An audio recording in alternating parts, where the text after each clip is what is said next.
Freshman defensive lineman DJ Hicks has the most to prove at fall camp.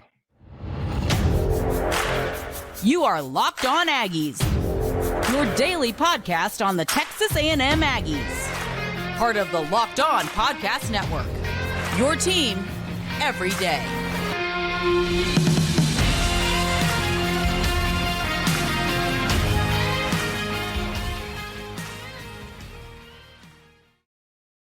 Welcome on into Locked On Aggies. I'm your host, Andrew Stefaniak. Thanks for making Locked On Aggies your first listen every single day. Officially home from Smashville. Had a good time at SEC Media Days, folks. Hope you all enjoyed all the content we had there. I'm now in my new house. I'm at home, so we are still kind of moving in here, getting set up. So I will have my setup fully ready to rock and roll here soon. So I appreciate y'all bearing with me while I get that rocking and rolling. So today we're going to talk about players that have the most to prove in spring camp. And it is interesting because I think, or fall camp, but I think the players on this list, the number one for me was DJ Hicks. And I made these list of players. We're going to run through all of them. But DJ Hicks is the guy. And of course, I always thought his name was David, he goes DJ on the roster. I've seen David places, so I was kind of like, is it DJ or David? But on the roster, it's DJ, so we're going to rock and roll with DJ here on Locked On Aggies. But so I'm talking about David Hicks. For those of you who know him as David Hicks is why I wanted to bring that up. But, I just think he's a very talented player. And actually, this is something McKinley Jackson said when I was interviewing him at Media Days up in Nashville. He was talking about how talented Hicks is, and how he's going to kind of be working all across the defensive line, which I think is going to potentially help him hop on the field early on into his career at Texas A&M. But, my biggest concern with Hicks is the fact that it's a stacked defensive line. Another thing I talked to McKinley Jackson about is I think that this is going to be the best defensive line in college football. So to come in as a true freshman, although you're the number 11 player in the class, number one defensive lineman, according to 24/7 Sports, it's still not easy to come in as a true freshman and just play like that. Now, I get it. He, of course, is 6'4", 280 pounds, or 290 is listed here now. So big guy. So that helps a little bit. When you come in with a frame ready to play college football, it helps a little bit. But it's not easy. We talked about that a lot here. It's not easy to come into college football, come into the SEC, the best conference in college football, and play as a true freshman, especially in positions like defensive line, offensive line, linebacker, some of those positions where you have to be physical, you have to be big, and you have to be strong, and you have to go dominate somebody. So I think, in Hicks, of course, he was a late enrollee. He was a guy that wasn't here, early on like some of these other players were. So he hasn't been here for a while. He just got here, and he has a lot to prove in a short period of time. I think he's talented enough to get on the field and play right now. The question is, will he be able to prove that in this short fall camp period of time to kind of prove to people hey, I'm ready to go right now? And I do think that's going to kind of hurt him. The fact that this defensive line is so deep. You have so many talented players that can play. I've joked about how good this defensive line is. That was something Fadil Diggs said. I was, asking him who's kind of stood out on the defensive line and in the edge rush room. And he was talking about do you have all day? Because there are so many names to where Hicks is going to have to find a spot. He's going to have to take a player. For Hicks to get a significant amount of snaps, he's going to have to take a player's spot that we think is going to play a lot, like one of the Shamars or potentially Walter Nolen or somebody like that. And he's, like I said, he's been working across the entire defensive line. So it's going to be interesting to see if he does kind of find a home on the defensive line, find some snaps, because I don't think they're going to be easy to come by on the defensive line, folks. It's going to be tough for him to get some playing time, but if he's going to get playing time, it's going to come right now. He has got to work hard over these next few weeks, months leading into the season. We're 10 days away from fall camp, folks. We are right there. So it's time for Hicks to prove it. He's here now, and I think he's going to have to do that if he wants to get significant snaps. Now, folks, the next guy I have on this list is Max Johnson. I went into Nashville not thinking we had any kind of quarterback battle. And then, of course, Coach Fisher kind of was saying, I've been impressed with both guys. Connor Wigman and Max Johnson have both been standing out to me. He was talking about he was praised in both of them, which I didn't expect to see. Like, it was funny. Brian Kelly went on, LSU coach Brian Kelly went on a little bit before Coach Fisher did.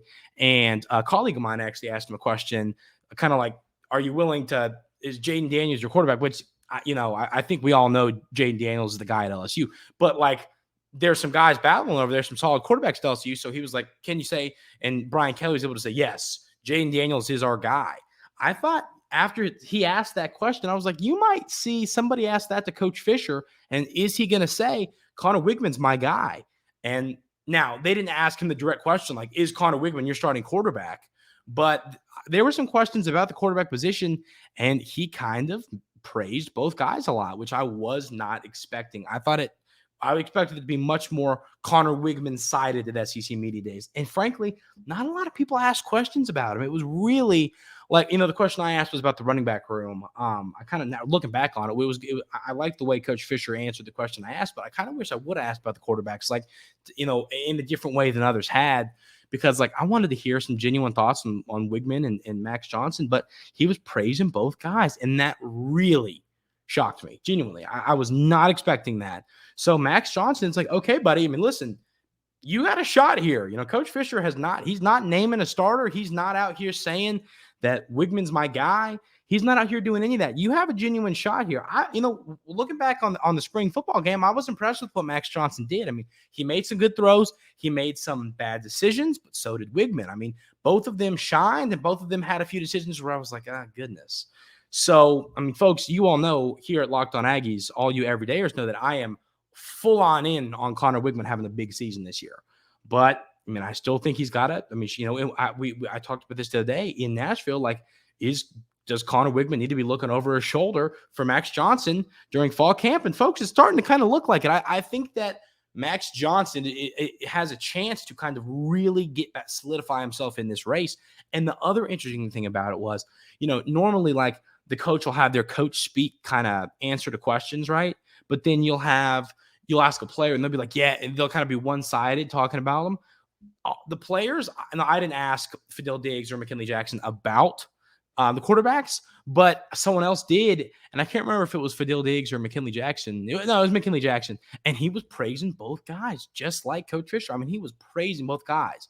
So that was a little interesting to me. I was kind of expecting to hear a little bit about, and actually I went and sat in the electronic media room when Anaya Smith was in there, and same thing. He praised both guys. So, folks, I think this is a little more genuine than I myself expected. I think many others around the country expected. So, Max Johnson, you got some stuff to prove.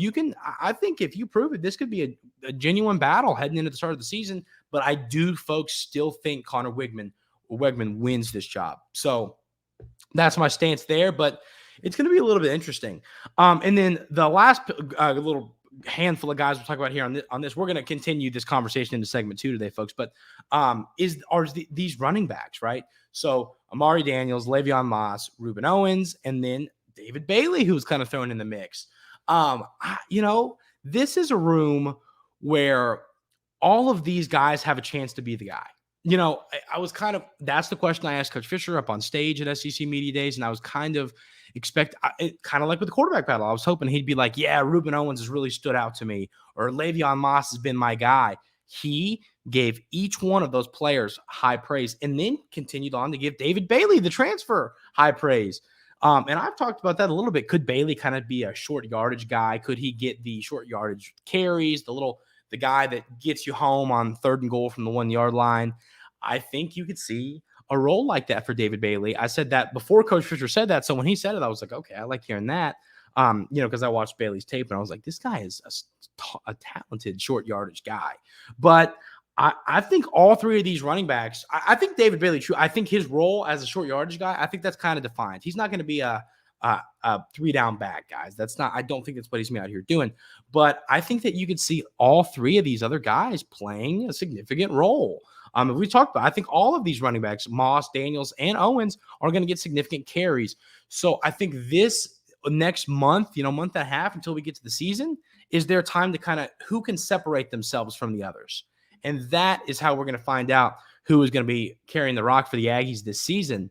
I still think Reuben Owens is going to be able to kind of win this race, But as I said, Coach Fisher talked highly of all three of these guys. Now, we're going to see all three of these guys, I'd say, on a game-to-game basis. But someone's going to separate themselves. And I think whoever does separate themselves is going to happen over these next coming weeks. So whoever that is, I'm leaning Owens. I want you all to let me know in the comments. That's a good question. I'll pin this in the comments. Who leads Texas A&M? I'm not going to say in yards. I'm going to say in attempts. Who leads the Aggies in rushing attempts this season? Let me know in the YouTube comments. If you're watching on Spotify or any other podcast platform, come on over to the YouTube comments, Locked On Aggies, and let me know who you all think is going to lead the Aggies in rushing attempts this season. Big shoes to fill with HN moving on to the next level. So who's gonna fill those shoes? We'll have to see, folks. I think it's Owens. I want to know what you all think. Let me know in the comments. There's a lot more players that have a lot to prove coming up here in fall camp. And we're going to talk about some of them coming up right here on Locked On Aggies.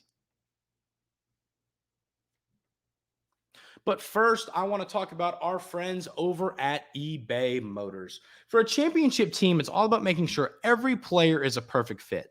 It's the same when it comes to your vehicle. Every part needs to fit just right. So the next time you need parts and accessories, head to eBay Motors. With eBay Guaranteed Fit, you can be sure every part you need fits right the first time around. Just add your ride to My Garage and look for the green check to know the part will fit or your money back. Because just like in sports, confidence is the name of the game. And when you shop on eBay Motors, and with over 122 million parts to choose from, you'll be back in the game in no time. After all, it's easy to bring home and win when the right parts are guaranteed. Get the right parts, the right fit, and the right prices on ebaymotors.com. Let's ride. eBay Motors, guaranteed fit, only available to U.S. customers, eligible items only, exclusions do apply. So, folks, there are a handful more guys that I think have a lot to prove at fall camp, and we're going to get straight into it.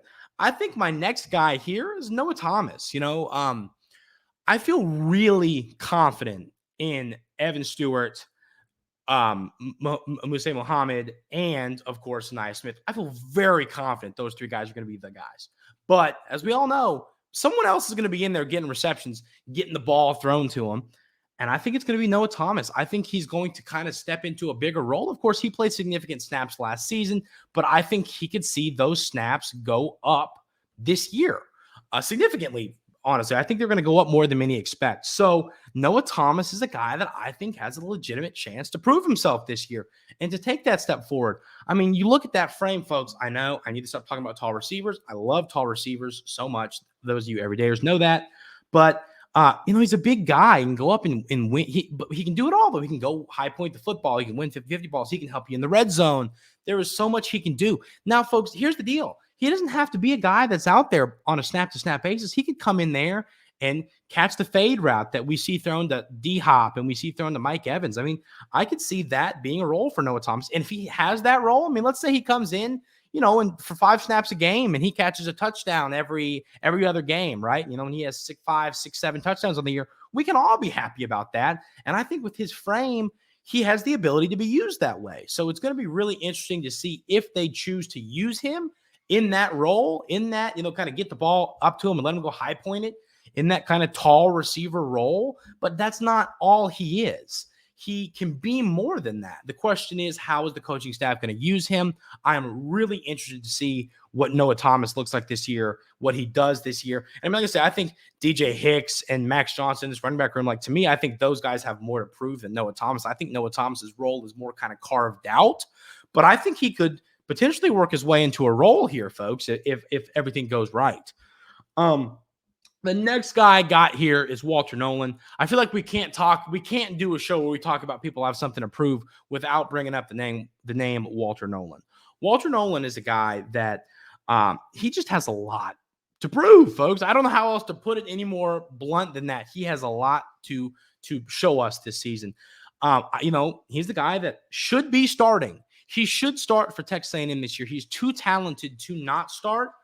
But is he going to? I don't know. Right now, I think it's really up in the air. I could see I mean, he's got to fight around the Shamars. You got your guys in the middle. You got your outside guys. It's going to be hard for him to solidify a role. And I think this is the chance. Can you go beat out one of the Shamars? Can you go beat out somebody and take over a starting role? Right now, I have Walter Nolen in the 2 deep. Now, listen, folks, he is still going to play significant snaps, even if he's in the 2 deep. But he's a guy that shouldn't be in the 2 deep. He should be starting for Texas A&M this year. So I think this is the time to prove it. And I think he's going to prove it, folks. I think Walter Nolen's in for a big season, and I think he's going to show us just why coming up here soon in fall camp. Sam McCall is my next guy here. I think he's too talented to not be playing to not be starting. I think now that is a testament to how good the room is as a whole. I mean, you got Tariq Chappelle, you got the other transfer, Tony Grimes, you got Justin Berry. I mean, you have so many talented corners in this room. You have a lot of young, talented corners. We're going to talk about some of them here in a little bit, or more defensive backs. But Sam McCall, folks, when I watch tape, I quickly, make opinions, decide who I think is going to be really good, what I think about tape. And watching Sam McCall's tape last year at Florida State, folks, I go, this guy is going to be an absolute monster. So now the good thing is McCall is young. He is really young. He has a ton of eligibility left. So he's used his transfer. He's not going anywhere else. So if it's not this year, he's going to play snaps this year. He's going to play relevant snaps in big games. I'm confident enough to say that. But I think, is he going to start? I don't have him there right now. I have him for sure as a starter next year. He's got some people. You got some young guys in the 23 class that are obviously freshmen now, young guys in the 24 class. So he's going to have some people to beat out. But I think that he's going to beat him out next year. This year, I don't know. But if you told me, here's the deal. You want to talk about upside? I think Sam McCall's upside is a little bit higher than Tony Grimes's. I just think we've seen so much of Tony Grimes. We know what he is. Great player, and I think he's in it for a good season. I've talked a lot about that. I'm very high on Tony Grimes and what he's going to do for the Aggies this season. But I do think that McCall has a higher ceiling. And I think, folks, if McCall was able to beat out Tony Grimes for a starting spot, for a starting corner spot, goodness gracious, watch out. Because that means that he's beat out a former 5-star, Power 5 starter for a handful of years. He beat that guy out. And I think McCall is truly capable of doing that. So, like I say, it's a big fall camp for him. This is your chance to go do that. This is your chance to go separate yourself, to go prove yourself and say why why Sam McCall needs to be on the football field at all times. And this is his chance to go prove it. And I think, once again, if he is able to beat out Tony Grimes, don't look at that like, oh man, these corners are not good. The Grimes isn't what we thought. Look at it like Sam McCall is in for a monster season, and he is a dang good player. So it'll be interesting to see how that works his way out. There are so many players that have stuff to prove. I mean, I could have made this 4 shows, folks. I mean, I still have more names that we're not even able to get into. But there are a lot. Well, I'll go ahead and read them. I have Donovan Green on here, and then I also have Evan Stewart. Now, you might wonder, why does Evan Stewart have stuff to prove? I don't think we know he's going to start, but I think he needs to just – he needs to prove in fall camp that he is a top 10 wide receiver in college football. And I think he's going to do that. And I think he's going to be a top 10 wide receiver in college football when we get to the season. So that's why I think he has stuff to prove. Donovan Green, I think he needs to kind of just separate himself as the guy. We know his role is pretty defined, but I think he can define it more with a good fall camp. So those are the guys, folks, that have a lot to prove. And we're almost there, folks. Real football. Like I said, fall camp is coming up soon. We are almost there, I promise. And I am really stoked to see some helmets, some pads cracking, and really know what we have in this 2023 Texas A&M football team. Are any true freshmen going to kind of have a impact this season? There's a handful of names that I think might. We're going to talk about that coming up right here on Locked On Aggies.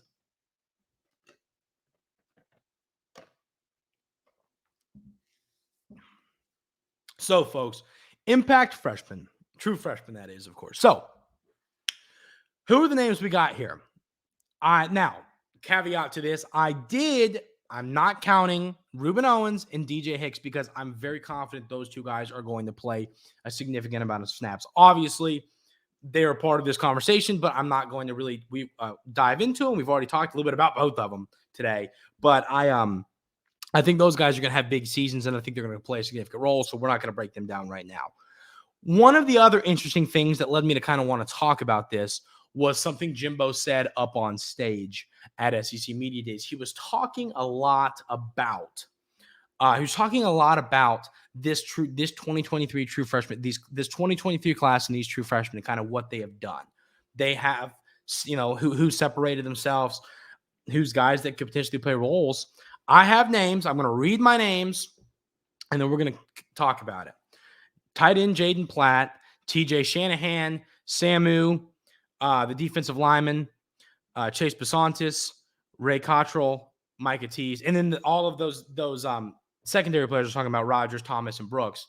I think that all of those names, and we're not going to talk as much about the secondary guys and Rogers, Thomas, and Brooks, just because I don't see them having as big of a role, just based off the fact that I think we know who's going to be out there in the secondary this year. If we see one of them, and I could be wrong, they're talented players, and we're going to see them very soon. I just don't think it's going to be this year. TJ Shanahan was a guy that, when Coach Fisher was up on stage, he talked about him a little bit, and, he was talking a lot of positive things. So bigger guy, 6'4", 310 pounds. I like when you get to, for an interior guy, I like an interior offensive lineman that has that big, strong frame, not a small interior offensive lineman. So, he came to Texas A&M pretty built. So that was one of the guys. So, but all these names, Coach Fisher name dropped, like flat out name dropped. He's talking about for Samu that they're trying to drop some weight down because, he's going to be your man in the middle, plugging up the run game for opposing offenses. That's going to be his job, but they're trying to slim him down a little bit. Coach Fisher said that's kind of going well. That's what they're working on right now. Coach Fisher was talking about Jaden Platt. He likes what Jaden Platt's doing. Now, of course, Jaden Platt was he a top 100 recruit? Let's see. He number 101 on 24/7 Sports. So talented tight end, but it's a room, folks. I'm really high on Donovan Green, as I've said time and time again. So what is Jaden Platt's role? Is he able to take over a Jake Johnson? Is he able to take over a Max Wright? Is he able to beat out Theo? Like, where is he going to be in this tight end depth chart? I don't know, but I do know that he's going to play a role. Max Wright's not going to be here much longer. Donovan Green, I think, is going to move on to the NFL here in a couple seasons. So Platt's going to have a role sooner than later. Is it this year? I don't know. Now, then you, of course, got your two wideouts in Cottrell and Tease. Both, where are they sitting at here? 127 for Tease. Talented guys that Coach Fisher was talking up. Now, this is kind of the same thing with the cornerbacks I was just talking about. I just don't know. Are they going to kind of have a defined role? I just don't know because you have so many talented receivers. You have Noah Thomas, you have Muhammad, you have Anaya Smith, and you have Evan Stewart. It's a deep, talented room. Then you bring in like the transfers. You bring in the D2 kid. You bring in Jordan Anthony. It's a room where there's a lot of experience ahead of them. These guys, once again, like the secondary players we talked about in Rogers, Thomas, and Brooks, are going to play during their time at Texas A&M. The question is when. Now, the one thing that's a little concerning for Cottrell and Tease is the fact that, you have to look at it and think about this. You've got Cam Coleman, Draylon Miller. You got all these 2024 guys, DeBron Gatling. You have all these guys coming in 2024 that are talented players. Cam Coleman is, like I said, I feel very confident he's going to be a starter the minute he walks on campus. I think Draylon Miller could be in a similar position. So these guys, could Cottrell and Tease beat them out? They'll be sophomores. I could see that happening. So what is their role? These two wideouts role look like this season? I don't think much, but they're going to get snaps. How many snaps? If I had to put a ballpark number on it, I don't need, folks. It's hard to even put a number on it. I don't think it's going to be significant, but you're going to see them out there. Do you see them out there in a big role, or do you see them out there when you're steamrolling New Mexico? That's going to be the question mark, and that's going to be what's kind of left to be defined. But and then Chase Bisontis is a guy who, if somebody goes down, you're going to see him on the offensive line. I feel very confident saying that. Really talented guy. I've heard everything's been going great for him. Of course, he was the number 72 player in the class on the inside of the offensive line. I think that if one of two things happens, if someone underperforms or if someone gets hurt, you could see Bisontis early on in his Texas A&M career. You got to remember last year over at LSU, they played a couple true freshman offensive linemen, and it wasn't great in the beginning, but they kind of figured it out as it went on. So I think Bisontis could be a guy that could kind of work his way into a role, and it could be great. So we'll have to see how that works out. But I do think we're going to see some true freshmen, whether it's Hicks and Owens or whether it's some of these names we've talked about here. You're going to see some true freshmen play significant roles for the Aggies this season. The question is, how significant will they be? And we might find out more about that at the upcoming fall camp, folks. I'm excited for that. Can't wait to bring you some great shows talking about fall camp. But that is going to do it for today's episode of Locked On Aggies. As always, I really appreciate you all tuning in. I hope everybody had an outstanding weekend. And let's have a good week here at Locked On Aggies, folks. I can't wait to bring you another fun week of shows. Have a great rest of your day, and we will see you tomorrow.